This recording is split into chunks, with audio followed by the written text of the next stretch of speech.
We're live.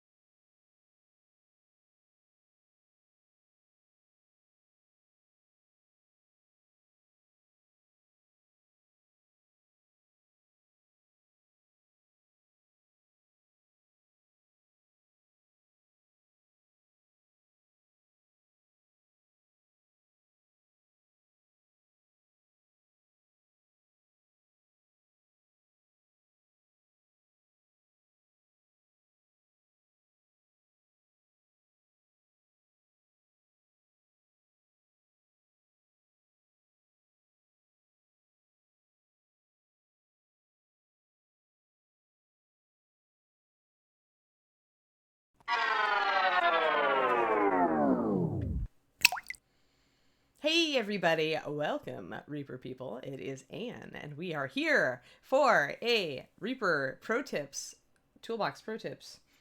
I'm losing it. Hello, happy Friday everybody. Happy Casual Friday. We are doing our AMA today.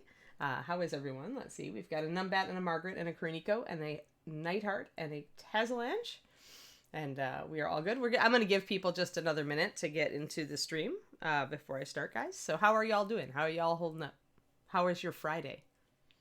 Hey, Yankee.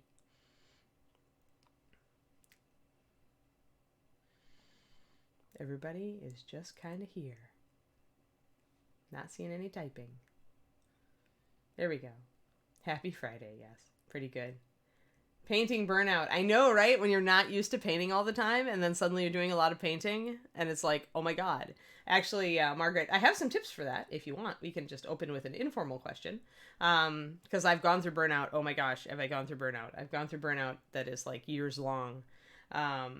So I do two tricks. I do two tricks to break myself of burnout other than just taking a day off, which is always, take a day off, do a different hobby. But if you are seriously in burnout, the two things that I do to break burnout on my own is I either switch scale. So if you're burning out on 28 millimeters, do a bust. Or if you're burning out on larger figures, do a small one. So change your scale, and often that will enable you to get back into the painting love. And if you have to, you can do that as a reward. Like, okay, well, I'm going to paint another 5 army models, but then I'm going to work on this big model that I like, right? You could do it that way. The other way that I get through burnout is that I switch genres. So if you're painting a lot of fantasy, do something science fiction or do something historical. Do something that's totally outside of what you do that you're sick of looking at. Something you could try some different colors on or different effects. So those are my two things that I do. The other thing that I often do, and this is going to sound like heresy a little bit, but if you are painting nothing but Dark Sword, or you are painting nothing but Games Workshop, or nothing but if you're just doing one manufacturer, sometimes it helps also to switch a manufacturer so you're painting something slightly different style. So sometimes, like, yeah, if you're stuck on Space Marines and you just need something, just grab a sorceress in a fancy dress, right? So choose a different style of mini. So shaking it up that way can help. Any way that you can kind of, it even helps more getting out of burnout if you figure out specifically what it is. And if you can target that thing and go away from it as far as you can in another direction, then sometimes that can freshen up your brain. Yay. Oh no, yeah, my allergies have been hitting me, so I'm not under the weather, but I had a sore throat yesterday. You repainted a Haven because it was too magenta. There is no too magenta. Hey Nomadzik, how's it going? Oh, slow recovering. Yeah, hand injuries can be nasty. Like, there's some physical therapy stuff you can do that helps just, to get everything kind of functional. But I had to use a hand brace for a while, so I feel you, Super Ego. Yeah, I mean, yeah. It's just switch it up, Margaret. But yeah, switching size can really help because especially if you're painting, I was painting a lot of 28 millimeter and I just needed a break, and so I switched to a larger model, and it really helped me. Not it was a different set of techniques slightly, so you do more blending, you do some textures, and it really helps me that way. That and switching genre have always helped me. So I'm holding on to an android bust, a sci-fi bust, just in case I get really sick of painting my fantasy stuff. Yeah, as Nomad Zeke, thanks Rexis. I am safe. I'm safe, and it's been long enough since my move now that I'm pretty sure I didn't get infected on the road. We just started Princess Zelda, so, you know, you're within the first 5 minutes. You're good. But yeah, Dark Sword does tend to be more realistic nomadic, and that's because Jim is basing it directly on the artists, the fantasy artists that he likes. And so Jim at Dark Sword makes an effort to find sculptors who can sculpt in a particular style that supports that. So he likes his line to be very consistent across the board, whereas Reaper has always just gone everywhere. We let the artists do their own styles, and that's the strength of Reaper, right? Whereas the strength of Dark Sword is that it is a very consistent scale, and it is oh, that's too bad. That's too bad, Nomad Zeke. So, okay, so now it's time to motivate painting things that are not for D&D. Do something for ReaperCon. Or do something for an online painting competition that isn't game-related.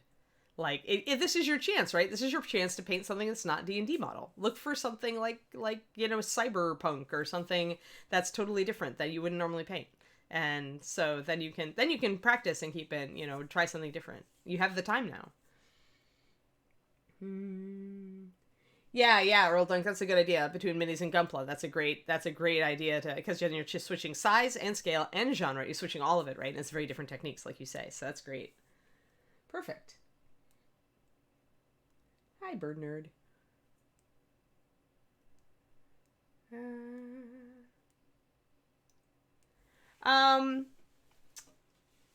Actually, Casmania, yeah. I mean, I actually prefer like a normal chair. Like I've tried different chairs. I had a really nice office chair at Reaper, and I've tried almost everything. But since I use a back cushion, it's a little memory foam support cushion. But I like straight back chairs. They keep my posture upright, which is really important since I have lower back issues. And it's a cushiony. It's like a kitchen chair. It's one of the kitchen chairs from IKEA that I got that I messed up. So I punched a hole through the back of it because I used a screw that was too long in the wrong place. So it's a good painting office chair. But yeah, I don't do fancy chairs. Now, David, the boyfriend, he uses a kneeling chair. And I've never tried one of those, but he says it helps his back. So I'm kind of tempted to try it. But then I'm so used to this setup too and being able to brace like I do. So yeah. This is really the Ask Ann Anything, yeah. Gunpla is like mecha, but it's a specific style Super Ego. Or I guess, yay. Yeah, Gundam Plastic. Thanks, David Clearman. Indeed, and good morning. Or, yeah. I guess it's almost noon for some of you. And some of you probably is evening. But yeah. All right, cool. Well, let's just go into our AMA now. We've chatted enough and given people enough time to get in, so let us go to it. So our first question, I'm taking up pretty much where I left off, is for Malsur, who may not be in here, but hopefully he'll see it. Orc skin, and I may have answered this last time, but I couldn't remember, so I'm gonna go for it. He is asking. It's one of the Dungeon Dwellers paints. It's orc skin. It's kind of this greenish gray color, and he was asking about shadows and highlights for it. And so essentially one way you can do it here, let me put it in my palette. Let's switch down to palette view and I'll show you guys the color, because sometimes with these Dungeon Dwellers, it is a little hard to get like something that matches great, right? So, oh, there's a little bit of pigment float in that. I need to shake it a little bit better, but you get the idea. Let's see if I can get some light on it. There we go. So it's an olive color, but it's got a bit of gray in it. And honestly, the best shadow for it is probably going to be also a Dungeon Dweller's color. I would probably just put a drop of Troll Hide right into it. Another good color for a shadow for that particular one is Muddy Olive, which would be 9034. So there, if I mix some Troll into that, it makes it darker, gives it a nice darker olive color. Now, it does make it a bit more lively. It's not as gray, right? So if you think that's going to cause a problem, what you could also do is use a dark gray or a dark brown. So let's see what I got here. I know I've got my carbon gray right around here somewhere because I keep it close. Carbon gray.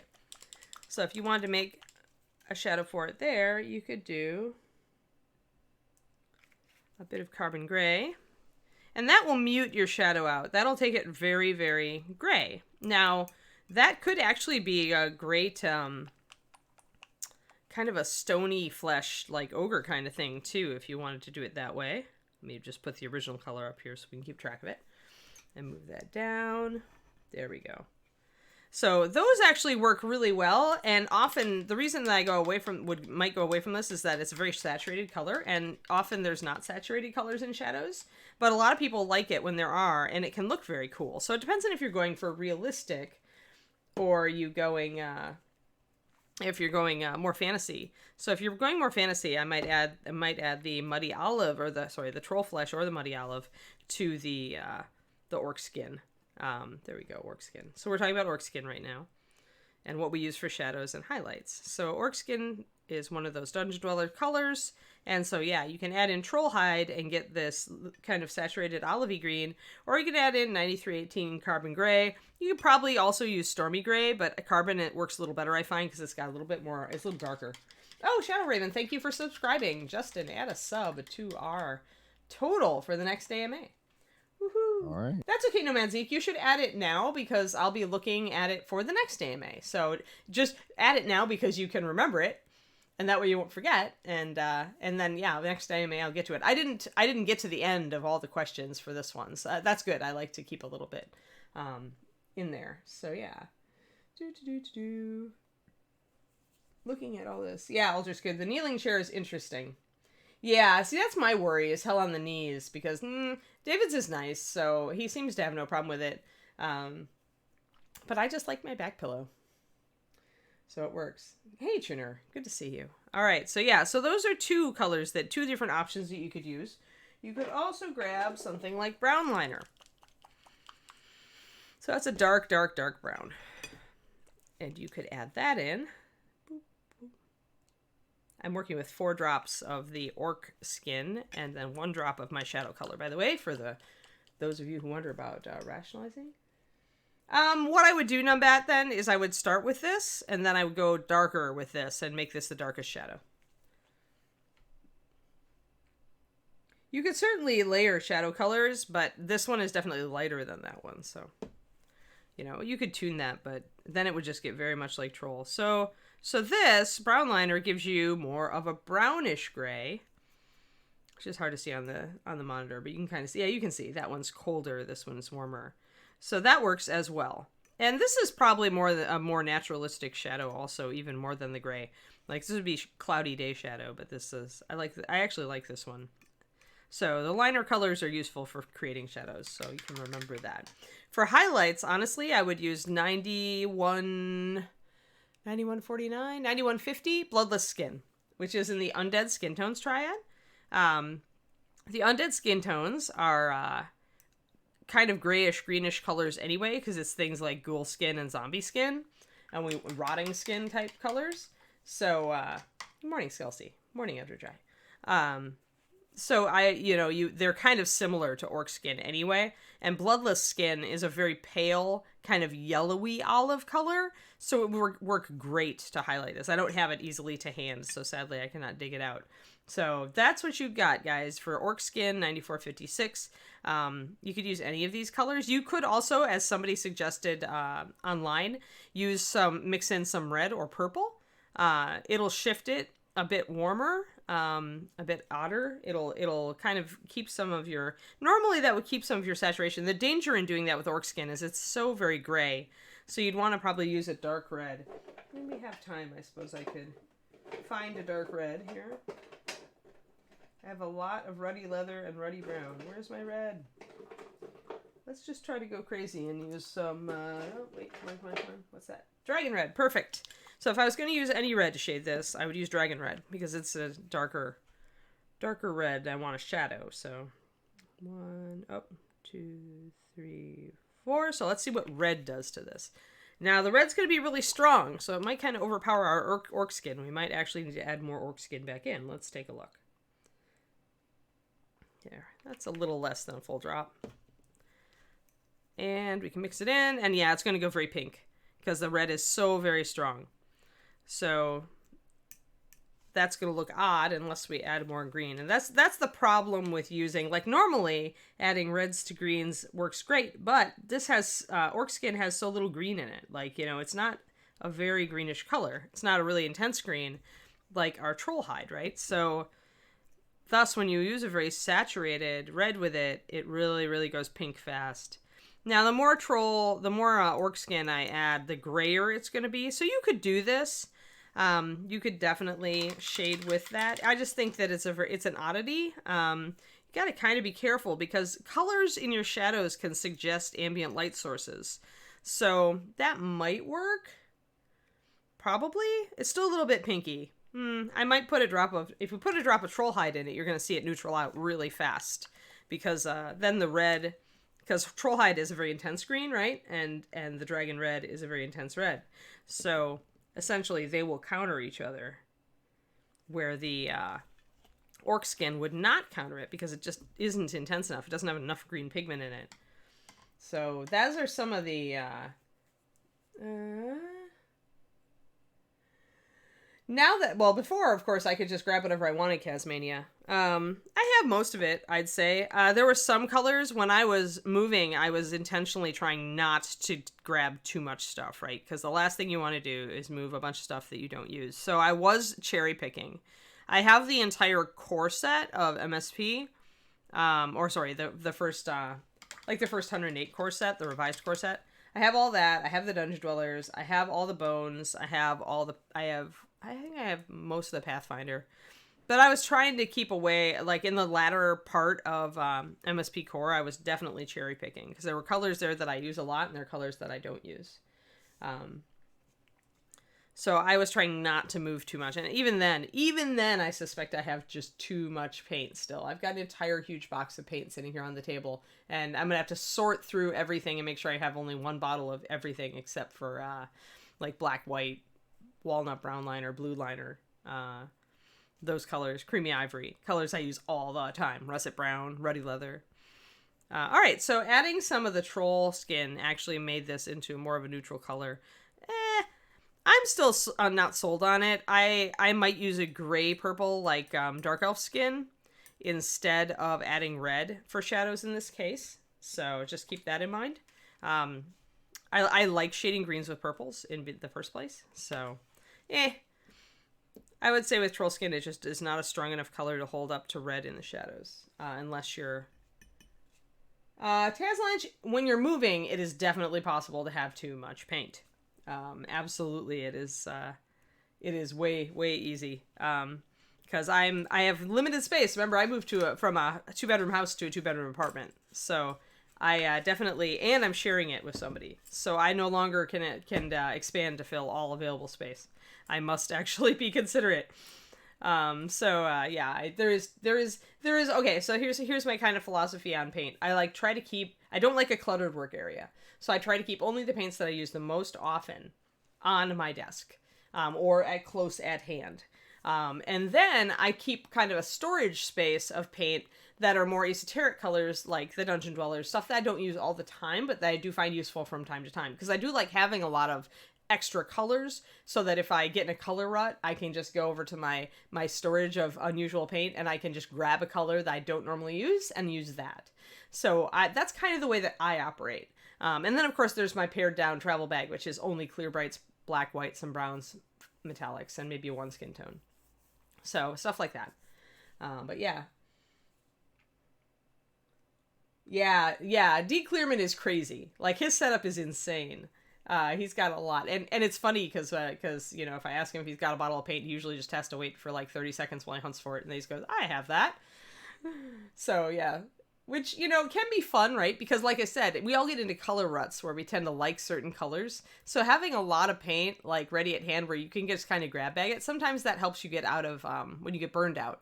Especially if you're painting armies or you're painting a lot of D&D creatures that are the same colors. So, you know, grabbing, like, some color you don't normally use, like punk rock pink, and making yourself paint something in it can be a good way to get away from burnout. All right. Good morning, Valandar. Good morning. Yes, Tesla. I don't think there's too much paint, but I think there's definitely, for me, there's too much paint in my working area. So I ended up becoming a lot more efficient. But then I also have the superpower of knowing exactly what goes into every Master Series color and being able to mix it. So for me, I can definitely have a utility set of paints where I know I don't want to mix it every time I use it because I reach for it a lot, right? So it's like that for me. But I'm trying very hard to keep a nice open, clean, organized paint desk this time around, because last setup I had, it always got cluttered. I was so frustrated with it. So for me, having a nice clear work area is key to productivity. So that's part of it, part of why I pared down my immediately accessible paint range. Let's see. Yeah, you could totally do that, Silverthorn. Well, and then you know which one is which in a fight, right? Pink Goblin is different from Yellow Goblin, is different from, Magenta Goblin. Good morning, Robin. All right, so let's talk about my next question. We're taking forever. Wow, I have to get through this. Arrow Wiz, best way to use clear colors. Clears, and this is why I've stayed on palette view, by the way. Clears are primarily good for two things: mixing and glazing. And you're mixing them because let me see if I can find my one of my sticks purple. Can I find it? Or can I find, all I need really is a muted color. Okay, so one thing that clears are good for is if you want to intensify an existing color, but you don't want to lose a lot of coverage. So let's say you like Ashen Blue, but you wish it was just a little bit more blue.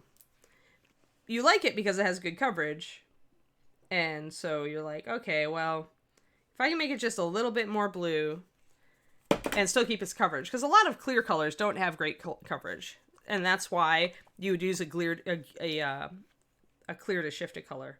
So if you want it just a little bit more blue, you could add a half a drop or just a touch of it, and that would give you a much more intense color,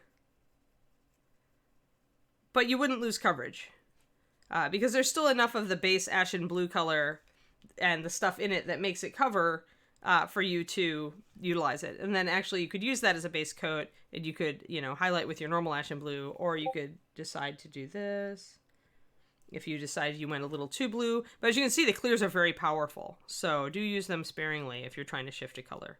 So now you've got a version of Ashen Blue that's a really pretty blue-gray that's more intense than your standard Ashen Blue, but it's a really nice color. So, that's one thing. I do this a lot with reds. If I have a red that I like, but I want it just a little bit more intense, I'll add a pop of clear red to it. I also do it with purples a lot, where I'll add clear magenta, 9098, to make it a more intense purple. That's kind of why I was looking for sticks purple in my collection back here, but it was evading me. Yeah, it's in here somewhere. I really need to organize my paint a little bit better. I almost got unpacked yesterday, guys. I was so excited. Almost all the boxes are out of the main room. So from there, I can get to actually organizing my paint room. Exciting, right? And that's something to take up your time if you haven't done it. Now that a lot of people are working from home, is just take the opportunity to actually organize your paint closet or your paint room or your hobby room. Okay, let's show you guys glazing with a clear. Let me grab. So let's say we like that, but we wish that it was. I'm going to actually just use Tara the Silence Butt for this, because why not? She's close at hand, and I was going to file her away in the finished models, but so let's say we lay down that base color that we made, and we like it, but we actually are like, oh, well, actually, it could be a little bit more blue. It doesn't look as intense. You get it on the model, and suddenly it doesn't look as intense as you thought it did. It doesn't go as well, so you're like, all right, that needs to be a little bit stronger. So we'll wait for that to dry, and in the meantime, we'll mix a clear blue glaze. Okay, so clear, yeah, Silverthorn, clear brights, and everybody knew. Reaper has clear, they're called clears. Clear blue, clear red, clear yellow, clear green, clear magenta. They all say clear on the label. They are single pigment paints in a clear base, so they only have one color. That's why they're so good at mixing. They don't have other colors added to increase their coverage, and the base itself is clear. So their main uses, the question was, what's the best way to use them? You can use them to mix. For example, if you wanted a really good purple, but you wanted to do it custom, you could mix clear blue and clear magenta to make a fantastic purple. We'll do this while we wait for our other blue to dry. And you'll find that some colors are stronger than others. The reds are always a bit weaker than the blues. So that can give you a very vibrant, here, let me smear some of it over the palette so you can see, really intense purple.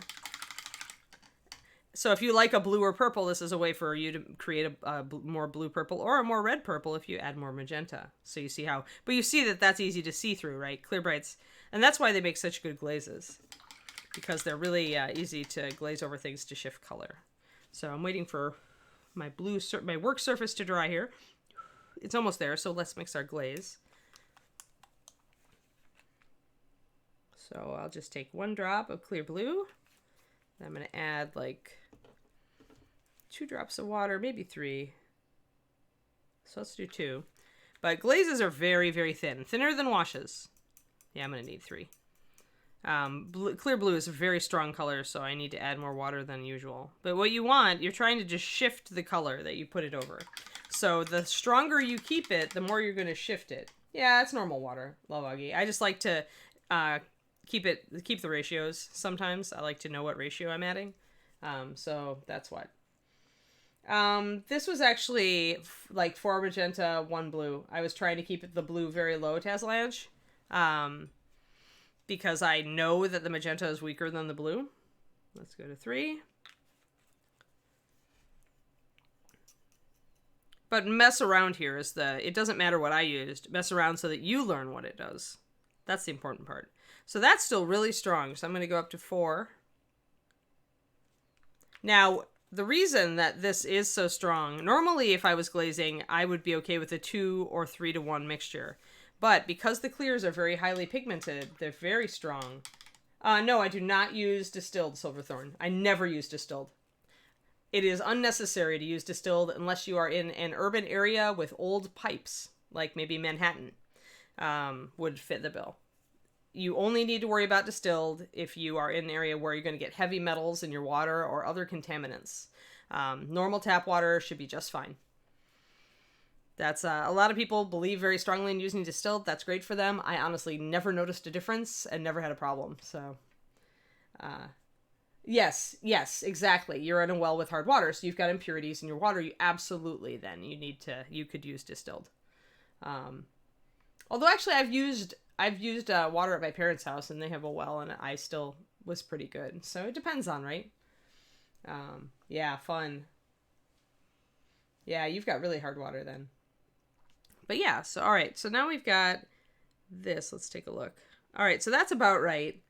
You want it to be colored water. See that's perfect glaze right there. Because you only want to tint the area. You don't want to color over it. You just want this blue to be a little more intense. So having gotten most of the paint off of my brush, and I'm using a bigger brush because with glazing, the faster you can cover the area, the better. And then come back in and make sure it's not pooling. Wick away any extra. So here we go. 1 cover. So you see, there, we haven't lost our original color, but see how it's intensified it. It did make it just a hair darker, but it is also bluer. So let me see if I can get in focus. There. So that, and it'll lighten as it dries too, so it's going to be subtle. But that's good, right? So then you can tune it to exactly where you want it. So if you just wanted you like this color, you don't want to lose it all. You just want it a little bluer. And so that lets you do it. And if you feel like that's not enough, you can always add another layer. The reason I say that it's good that it's subtle is because if you put too much on, you have to repaint the whole area. But if your glaze is too light, quote unquote, then you just have to put on another layer. And that's a lot easier than having to repaint the whole area. So with glazing, lighter is always better and very little paint on your brush. So let's put another one over. Now, as you do this, you will notice it will get more intense, but it will also, you'll lose some of your highlights and stuff like that. So there you go.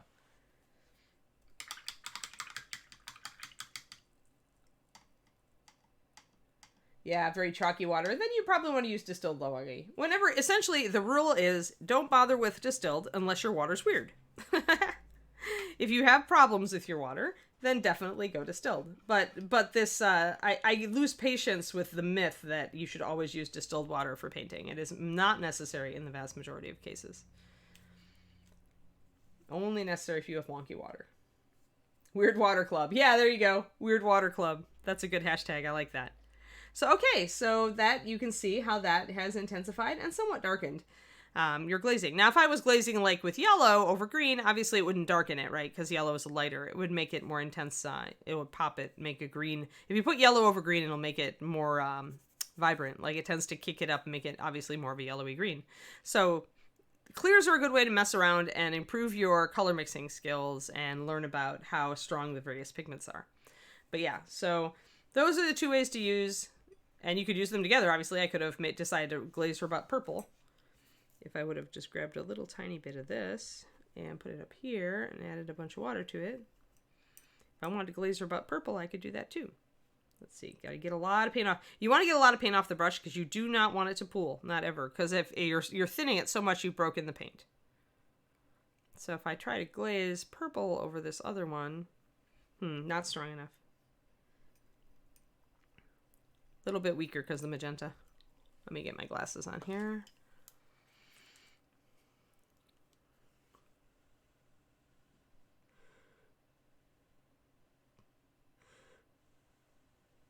Trying to get it to dry so I can hit it again.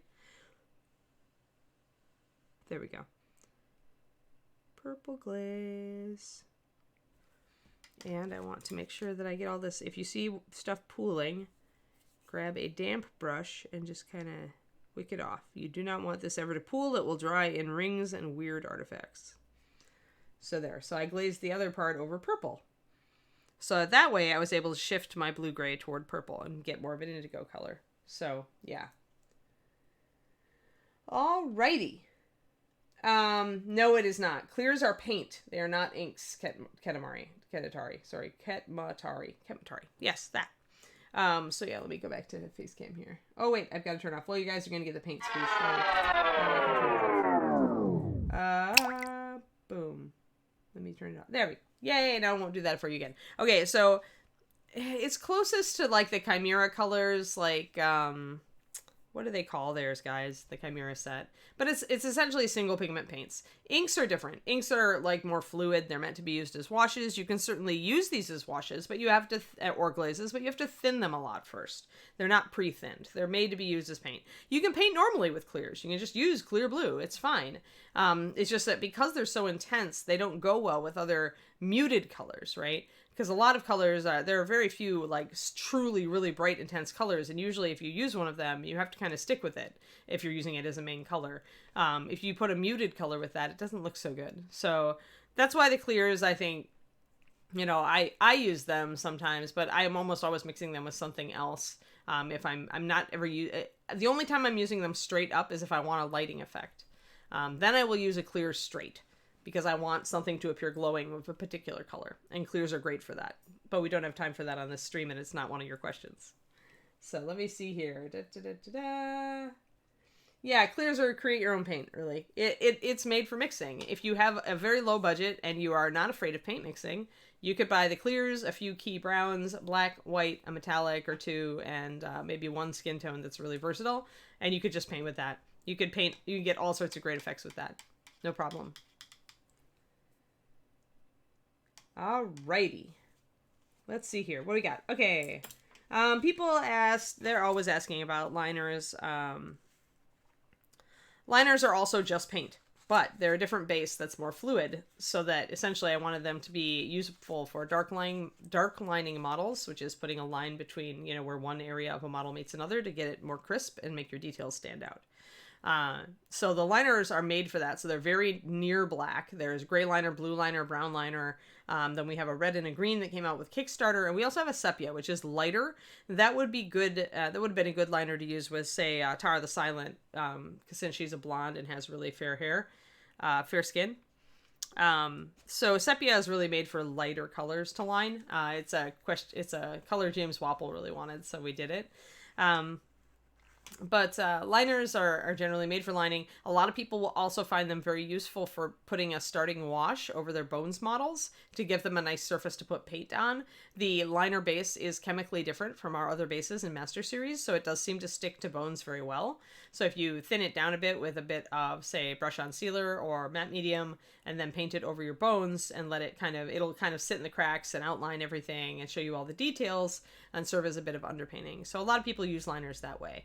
I also just paint with them. If you were watching the pro tips, or not pro tips, the Reaper Toolbox live on Wednesdays where I did Dance of Death, I just was using, for the white dragon, I was just using blue liner mixed with white because I love the color that blue liner mixed with white makes.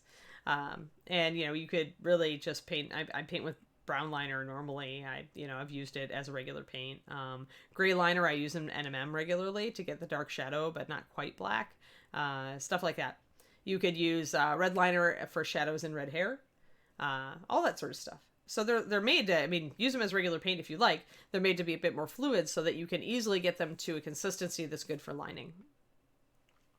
Yeah, kind of like Lavoggy. I wonder if I have a lined model around here. I have not, well, here. Actually, she's still got a bikini on, so let me go to my Creature Caster model. Boop. Well, you can kind of see it around Tara's face, right? So there's a dark line between her skin and her hair, and that helps those areas to stand out apart from each other. On my Creature Caster model, you can see that I have lined everything. This is a competition model, and you can see there's a dark line between every plate. There's a dark line where it meets the skin. There is a dark line around each of these little tiny baubles.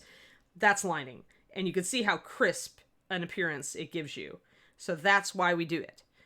It was originally meant for smaller models because on this scale, putting a line where one area meets another can make all those tiny details stand out. So it's very successful to learn it for this model. It will really make your paintwork start to look crisper and better in general. But it also is workable on big models. So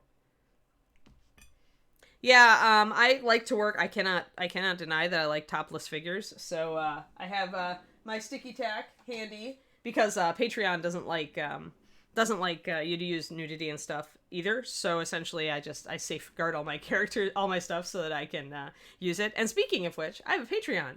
And I noticed a lot of you have signed up recently, and it really helps me because now guess what? That's how I'm making my money. So for Anne to survive, my Patreon must do well.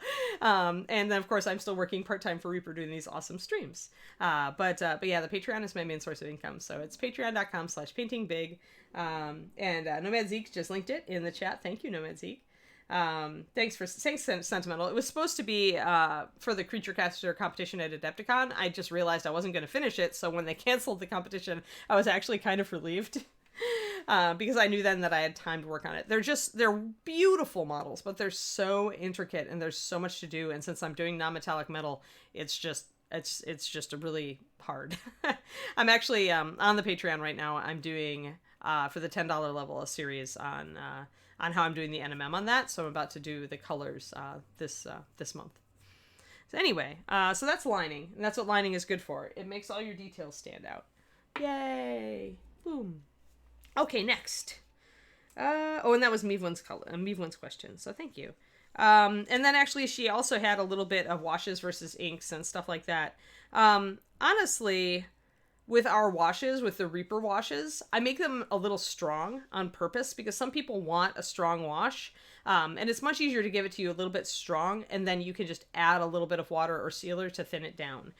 So do be aware when you're using our black wash or our brown wash or our flesh wash, it is going to be really strong. Test it a little bit on like a base or something you don't care much about to see if you like that consistency. And I actually recommend thinning it with brush on sealer. Because it's not gonna break the wash. You can thin it down quite fine that way, and it'll make it lighter but still strong in the cracks. So that's what I recommend with our washes. With inks are shiny. They're really, in the old days, a lot of people use them over everything, but it wasn't too successful. That's why everything has moved to washes for the most part, or acrylic inks, which are really just thinned paint. So with Reaper's inks, they're really shine better over metallics. So you could try using, say, our red with a brown wash over like gold if you wanted to intensify it quite a bit. So that's sort of they're a little shiny. Now, if you did add a little, if you wanted them more matte, if you like the way the inks act more than the washes, but you just wish they were more matte, then just take some of our anti-shine additive, 9215, add a tiny bit, like not even a full drop. Like, honestly, I put a smear of it on my palette and I just add it until I get the finish I like. And you'll want to test that on. It helps to keep a test mini nearby that you can just put paint on or put a wash on, you know, something that you don't care about that much. It just becomes kind of your, it's like having a putty catcher if you're a sculptor, except it's a paint catcher, so that you can just figure out what works and whether you like this finish or whether this is thin enough or thick enough, you know, or this effect. You can test a glaze on there and see if you like it. Stuff like that. So that's kind of the difference. Back in the old days, inks were very different beast because they were dyes, not pigments. But now, whenever it says acrylic ink, that's using superfine pigments instead of dyes. So nowadays, inks and washes are very similar, although some artist inks are still going to be dyes, and you can tell usually by their clarity. If it's really jewel tone transparent, but it's still very intense color, you're almost certainly dealing with a dye. The problem with a dye is that if you paint over the top of it, it will usually bleed. So again, if you use regular old style inks that are dyes, again, the thing that they work best on is metallics, because they're not going to bleed through a stone flake, through a mica flake, right? So that's why a lot of people back in the day got some very cool metallic effects by layering colored inks up for the shadows. So, yay, let's see. I did not, Nomad Zeke, I didn't get it. When I was at Adepticon the year before, they were already out of all their 28mm models. And I like the big guys. I like big stuff. That's why I have painting big. So for me, I liked the little stuff, but it reminded me a little bit of Kingdom Death, only, you know, less gratuitous, maybe is a good word. Although I can't say that, like, David just put together a bunch of Kingdom Death models that were like a Kickstarter edition, and they're gorgeous. So I wish they weren't all limited. All right, so let's see here. Actually, Groening asked about a reference sheet with recipes for base coats, washes, and things. I'm actually working on that for my Patreon right now, so I'm going to continue working on that for the Patreon. It'll probably be a $2 level, so it'll be very easy to pick up. Just general ratios for washes and layering and base coats. It's going to be maybe just a 1 or 2 page sheet. The problem is, guys, it varies, and this is why I don't do this normally. But I'll give you at least a range, because you already saw when I did this blue glaze how much extra water I had to put in it, and that was like above and beyond what I would normally have to do for a glaze. So there is no one answer is the problem, because every base is different. The more pigment you load in, if it's a very strong pigment, the more you're going to have to add water. So it's just like, once you start thinning paint, it varies. It's, you know, you can't just give a recipe and have that one recipe. The best I can do is give you a range. So I'll work on that for my Patreon, either end of this month or next month. How do you shade white cloth from Chip Douglas? Colors, etc. Oh, interesting. Okay. What I typically do, let me check my time. Okay. So we're good. And I think, do I have a color here? So what I usually start with, is an off-white. So let's go back to Minicam. For white cloth, I usually am thinking linen. So I'm starting with Creamy Ivory 9144, which is a real go-to for me. I wonder if I have, you know what? I might have an example of white that I've done. Let me get him out. With this color even. So that's like a starting. I start in the middle on white if I'm doing cloth. Yeah, I do. Here, hold on. I have Sir Malcolm Templar. And I even knew where he was. I found all my models, guys. It means you don't have to stare at Tower of the Silent anymore in future streams. All right, so I usually go for a warm white cloth. And so, yeah, less hentai-ish. You're right, Nomad Zeke. Yeah, but the big models are pretty intimidating, Nomad Zeke. I mean, they are, because they're huge amounts of detail, right? So that's why mine is in pieces, because I found it better to work on that. Let me take off this light. There we go. I found it better to work on them, or easier to work on them in pieces, so I could just do it piece by piece and not get too overwhelmed. Well, maybe I do want my light on. Yeah. Still not looking. Yeah, there we go. All right.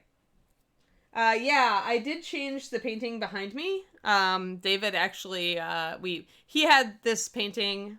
Let me see. It's actually San Francisco Hills. It's actually a local. It's a landscape. See? There you go. It's very pretty, actually. David has good taste in artwork. And I don't have my Elmore stuff framed yet. Let me get me in focus. There I am. All right. But yeah, so we decided to change it because he has a kind of a like a vampire cyberpunk series, and they were like 3 of them were on the wall behind him. And then he had this painting like on the sidewall, and I'm like, why don't we just put all the vampires together, and then I can have this painting behind me until I can frame my Larry Elmore print, and get it up there. So all right, so yeah, creamy ivory is the base for this, and the shadow is actually stained ivory. And then what I do is I go up to linen white or I add pure white. And the more white you add, the whiter you can get with it. I like this because linen is naturally kind of a cream color. It's an off-white. And so if you're working with that premise, then this makes excellent sense. You could also use bleached linen, although I would probably still start with creamy ivory and go up to bleached linen. And if I wanted to take this a bit whiter, and how white you take it or how bleached you take it is up to you, and it's entirely how much pure white highlights you put on it. So like for him, if I grab some pure white and I add some extra pure white, it's going to take this up and make it look lighter. And if I wanted, say, this was done actually pretty rough because you can see my brush strokes, but if I really wanted to take the whole thing lighter, I would do a glaze with white. So let me grab one. White is another one of those colors that requires a lot of water because it's a very high coverage color. Grab my bigger brush. Remember, you want to use a bigger brush so you can cover the space fast.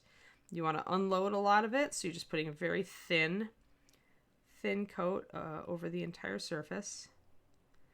And then, after you put that thin coat, grab a damp brush and wick away excess from the folds. You don't want to take it all out, so I usually try to wick it away toward the edges unless there's some trapped into the tiny creases here. But I use a very gentle touch because I still want it to lighten the whole area. So that has taken it a step lighter, do you see? But glazing with a light color also means that I lost some of my shadows here. So I might, if I wanted more drama, I might have to take a darker creamy color and reapply those. So that's my favorite way to do white cloth, and it's how I did almost all the white cloth in the Templar models for Warlord, especially because it works so well with Templar blue and gold. So it's a good color combo. So Malcolm is here in traditional colors for the most part. So yeah, that's how I do white cloth. You could also do, if you want a very cold cloth, you could use blue tones, and in that case, I usually start with Snow Shadow 90-21. You could also use Ash and Blue, 90-57. Yes, and Pitt, you have it in one. All coverage of pigments is due to their particle size. So essentially the pigment grind that they optimize at will determine how good their coverage is. Which is why people are always looking for like different pigments for yellow, red, and blue, which are not normally great coverage colors. They're always looking for different substances with a higher particle size to make a higher coverage but still intense version of those colors. But yeah, so white is the largest pigment size. It is ground to just under a micron, so you cannot see the particles, but it's close. It's a 0.9 micron for titanium white. And so that's why it covers, because essentially if you think about paint as kind of a layer that light is passing through on a molecular level, the pigment size of the white being so large means that it blocks the light passing through it, thus coverage. Paint chemistry lesson for the day. All right, what do we got next? Oh yeah, here we go. Back to, oh. I lost it. I lost it. There we go. Oh, I was on the wrong thing, that's why. All right, I'm good.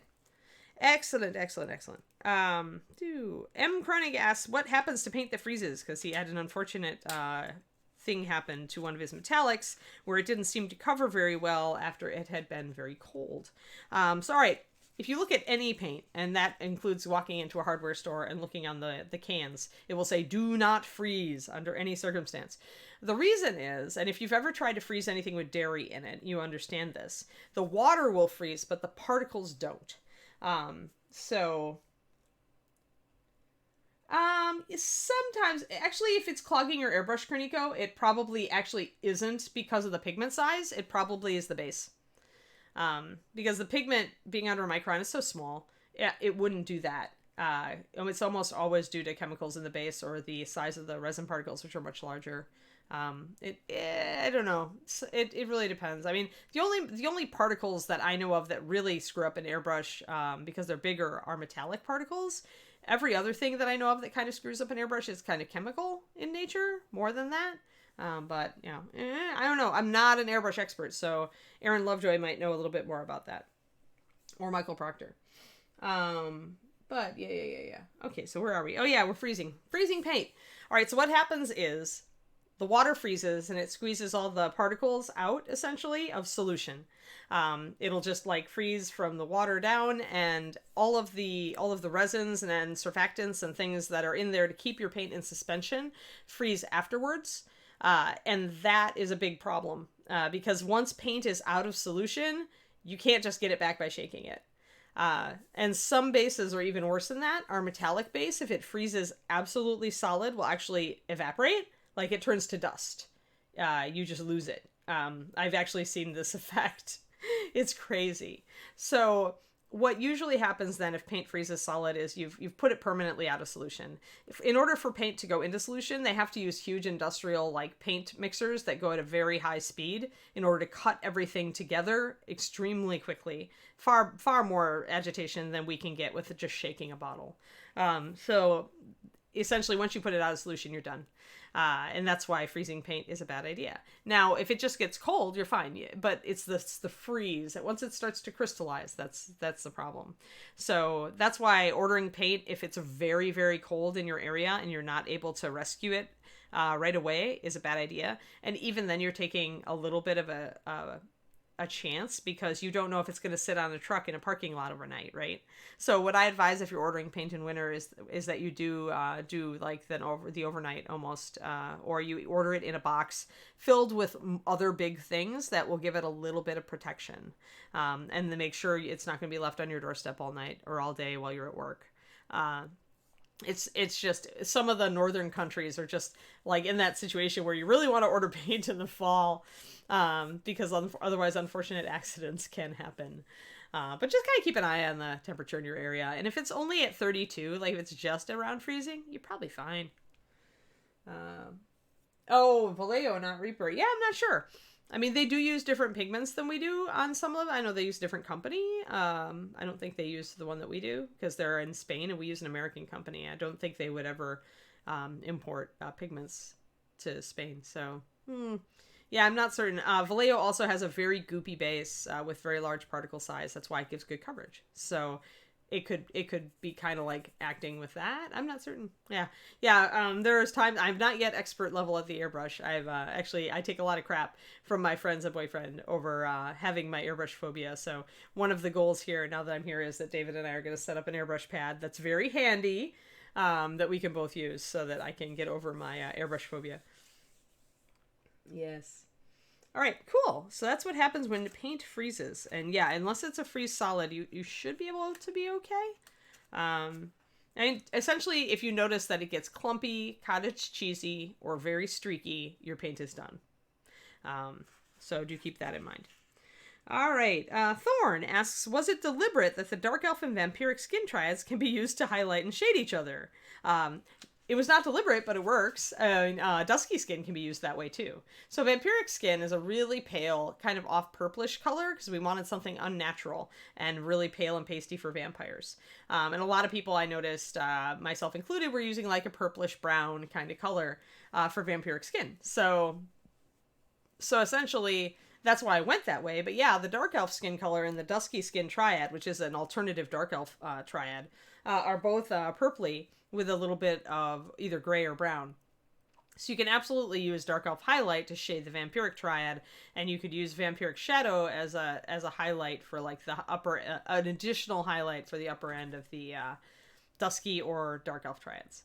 So not planned, but works. And when you have to make up as many triads as I had to, come on, over 500 colors, you inevitably will create triads that can be used to highlight and shade each other. There's more. That's not even, there are more out there. That make a natural progression. I can't think. I could think of one if I actually had time, but I'm trying to get through this. Let's see here. Amish cab driver asks, what made HDs different and will the line be brought back? The line has already been brought partially back as a tail end of the Bones line. Popular colors got brought back. Stuff that people wanted to use in paint kits got brought back.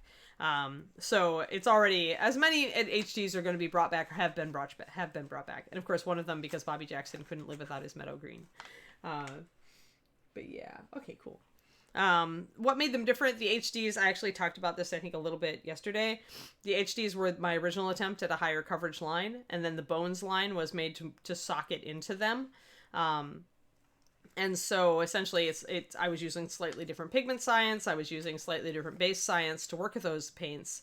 After they got canceled, I mean, the Bones still uses that stuff and uses, even further iterations. So the Bones line was made originally to work with the HD line, which is why when we added back some HDs, we put them into the Bones line because they all work that same way.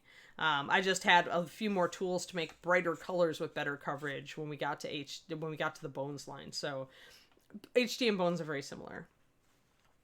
Casmania, which Reaper paints would be best to represent the split primary colors? All right, I think we're getting there. Yeah, we're getting to the point where we need to stop, but I will definitely, this will probably take up the last bit. Actually, I'll have to, won't quite make it to some of my other things on this list. So let's show you what we mean by, and I talked about this yesterday, but I'm now going to show you. Let's get my palette in frame, and let's show you some colors. Okay, so split primaries, and this is again kind of works into the clear brights. Hi, Zambies. I will draw nipple. Sadie has said that she will make some Hydromenae for this coming ReaperCon, assuming ReaperCon happens. At this point, we are moving forward, assuming that ReaperCon happens. All right, so clear red is your orange phase red. Clear magenta is your blue phase red. Clear yellow or canary from, let me see what I got here. Do I have it in here? That's not the yellow I was looking for. There it is. Clear yellow or canary can be used for your green red. And then the other one is an orange phase red where you can use lantern yellow, 9407. And you can clearly see the difference there. You can clearly see the difference here. They're both reds. They're both yellows. But they're two different pigments. And the reason that the industry does this is to make color mixing a little bit easier. And then you've got clear blue is going to be your red phase blue, which is easier to make purples with, which is why it made such a nice purple when we went down below here. And then we normally, the closest thing to a green phase blue we have, if you really want a green phase blue, it's the clear phthalo that we did for ReaperCon. But if you do not have that, you can also use cyan blue, which is 9117. It is perfectly usable as that. There. So you can't see much. You can see a little bit of a difference in color there if I thin them a bit. But these are your split primaries. And industrial paint has done this for a while. Artist paint doesn't do it as much, but essentially because if you try to make a perfect blue or a perfect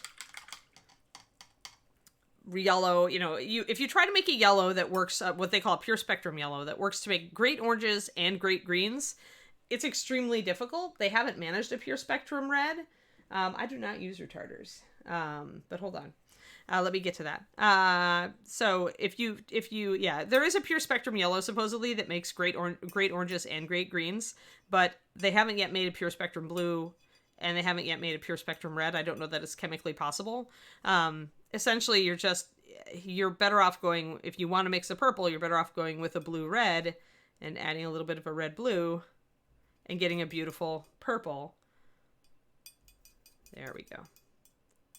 And if you want an orange, you mix your orange phase red with your orange phase yellow, and you can get a nice bright orange that's pretty. I put a little bit too much red in that. But you can essentially create more intense colors by matching up what you're trying to do. So if you want to make a great green, you choose your yellow green with a tight bit of that, and it's going to make a better, brighter green for you than trying to do it the other way. So there's your secondaries. So when that person was asking about split primaries, that's what they meant. So yeah, there are definitely better ways if you're trying to mix all your colors using clear brights. There are better ways, you know, there are definitely better combos. If you go against the grain, if you try to mix an orange with magenta and clear yellow, it will not be as bright. It will be kind of salmony. I got a little bit of blue in there. Oops. I actually used that on I showed you guys my siren bust yesterday. I am mixing my oranges by doing that combo, because I don't want it to be absolutely saturated, and I was looking for a good salmon coral color. So yeah, so those are your splits. So clear red, clear magenta for your reds, clear yellow, and lantern yellow from Bones for your yellows, and then clear blue and either clear phthalo blue or cyan blue 9117 for your blues.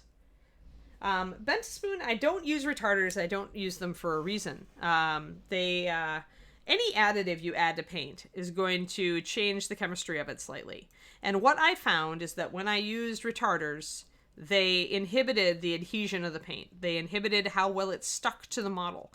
And as that was one of my real grumpy points when I was using, say, Vallejo, where it was a softer base and it definitely rubs off easier, I didn't like that at all. So the fact that retarder does that to other paint or makes it a bit softer and easier to rub off, essentially it wasn't worth it for me. So I don't use retarders. My paint stays at this nice fluid consistency in my palette because of simple physics, because I'm using a palette with a lot of smaller wells. These are a lot of tiny wells instead of like big wells. For like the big flower palettes usually would have wells twice this size, and they're deep. So essentially the more paint and water that I pack into these, the longer my paint is going to stay wet. When I'm done painting for the night, if I want to preserve my colors, I just put some extra drips of water around, and then I saran wrap it, cling wrap, put cling wrap over this palette. And because it's ceramic, it works. And I actually am working with paint right now for my other project that has been like cling wrapped and sitting in the palette for about 5 days. So I don't need a wet palette. I can do it with this guy. So yeah, I don't need retarder to keep it wet. I just add a little extra water. Oh, good, Marmundo. I'm glad you're having, wet palettes are not a bad choice, and a lot of people do amazing paint jobs with them. But do try both types of palettes and see which one fits your style, because it's like trying to force yourself to use one thing when you'd get better results based on another. Likewise, if you're stuck to the well palette and it's not working for you, try the wet palette. It might be perfect. It might be exactly what you were looking for. So let's see here.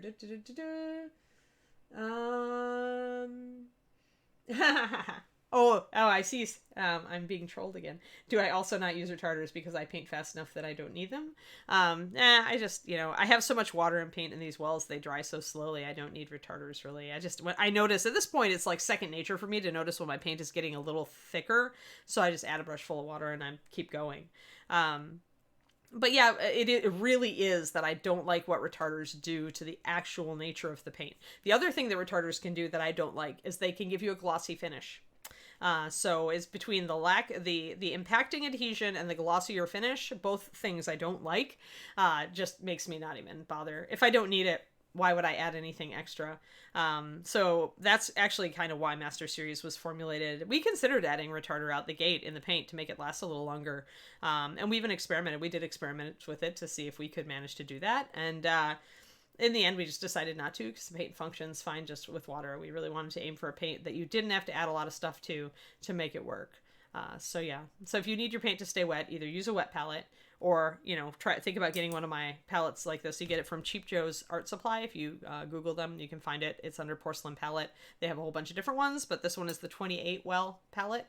I promote it a lot because I love it. I have several.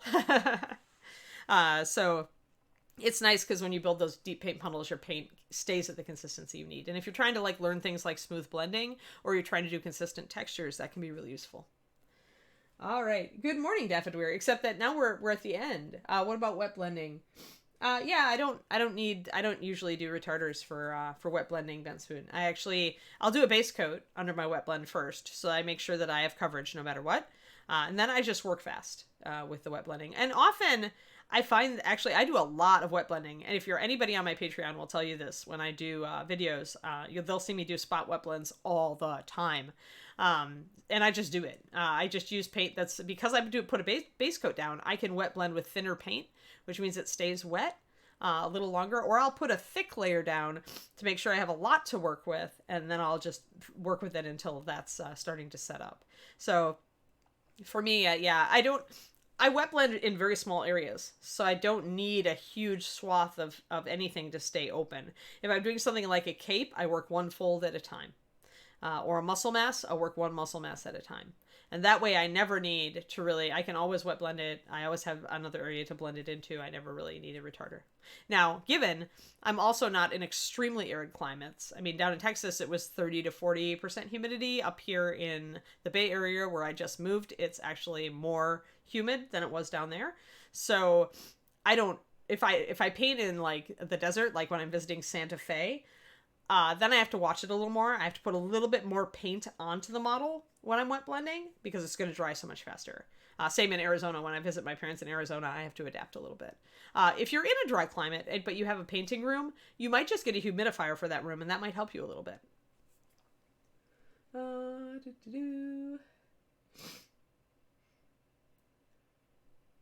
Yeah, the small wells, that's actually because of physics printer.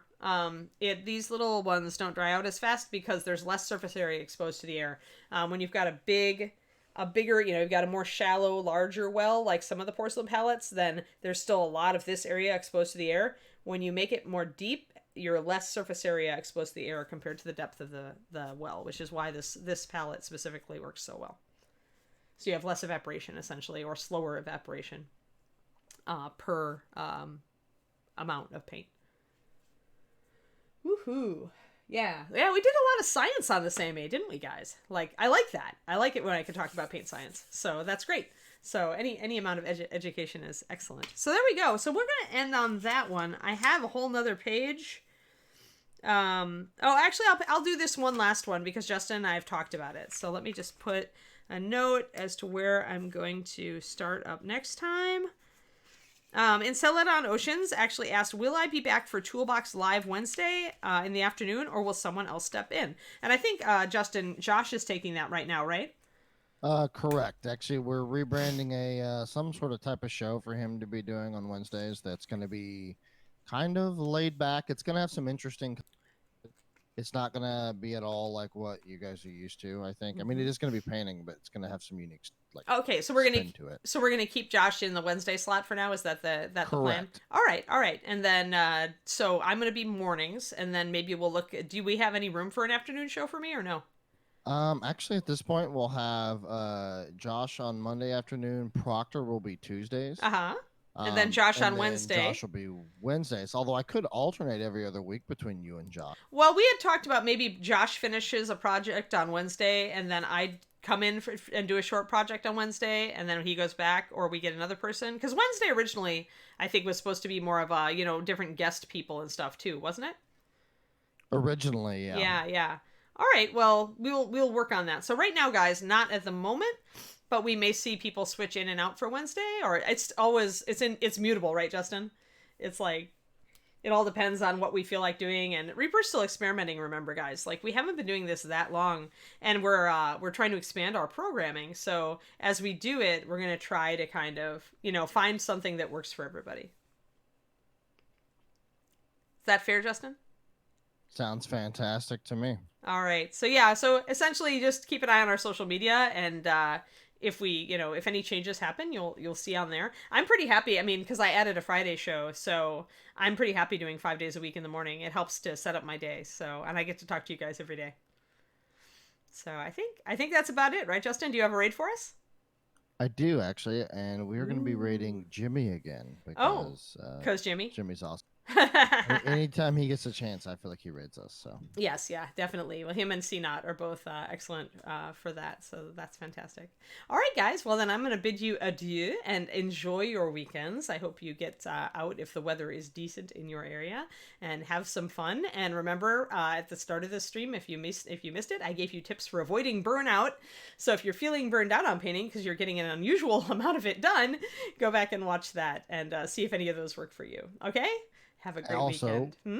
one quick thing before we really sign off. Don't forget today to catch Reaperland at 3 and then Oh the yeah. Bones 5 live update at 4. Oh yeah, Thank you right. guys very much. All right, so much Reaper content. Yeah, I don't even know the shows all. I have to go and touch up my knowledge of our stuff, of what we're running now, Justin. All right, I'm going to sign off. You All guys right, have a great guys. day. Bye. See you guys later.